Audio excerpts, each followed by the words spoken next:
मेंढक का रखवाला। पंचतंत्र कहानी। एक राजा अपनी वीरता और सुशासन के लिए प्रसिद्ध था। एक बार वह अपने गुरु के साथ भ्रमण कर रहा था।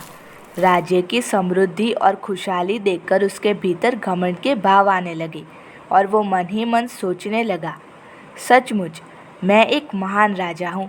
मैं कितने अच्छे से अपने प्रजा का देखभाल करता हूँ। गुरु सर्वज्ञानी थे। वे तुरंत ही अपने शिष्य के भावों को समझ गए और तत्काल उसे सुधारने का निर्णय लिया। रास्ते में ही एक बड़ा सा पत्थर पड़ा था। गुरुजी ने सैनिकों को उसे तोड़ने का निर्देश दिया। जैसे ही सैनिकों ने पत्थर के 2 टुकड़े किए, एक अविश्वसनीय दृश्य दिखा। पत्थर के बीचों बीच कुछ पानी जमा था और उसमें एक छोटा सा मेंढक रह रहा था। पत्थर टूटते ही वो अपनी कैद से निकलकर भागा।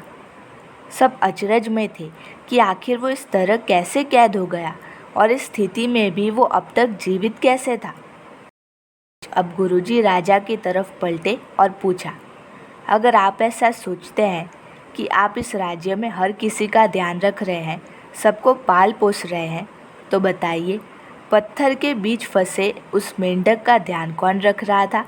बताइए कौन है इस मेंढक का रखवाला? राजा को अपने गलती का एहसास हो चुका था। उसे अपने अभिमान पर पछतावा होने लगा। गुरु की कृपा से वे जान चुके थे कि वो ईश्वर ही है जिसने हर एक जीव को बनाया है और वही है जो सबका ध्यान रख रहे हैं। तो दोस्तों, हमें इस छोटी सी और प्यारी सी कहानी से क्या शिक्षा मिलती है कि कई बार हम अच्छा काम करने पर मिलने वाला यश और प्रसिद्धि से लोगों के मन में अहंकार घर कर जाता है। हमें ध्यान रखना चाहिए कि हम चाहे इस जीवन में किसी भी मुकाम पर पहुंच जाएं, कभी घमंड ना करें और अपने अर्थपूर्ण जीवन के लिए ईश्वर के कृतज्ञ रहें। सो आई होप कि आपको ये कहानी पसंद आई हो। अगर आपको ये कहानी पसंद आई है तो प्लीज़ मेरी चैनल को सब्सक्राइब कर दीजिएगा, इस वीडियो को लाइक कर दीजिएगा और मेरी चैनल को सपोर्ट करना बिल्कुल भी मत भूलिएगा।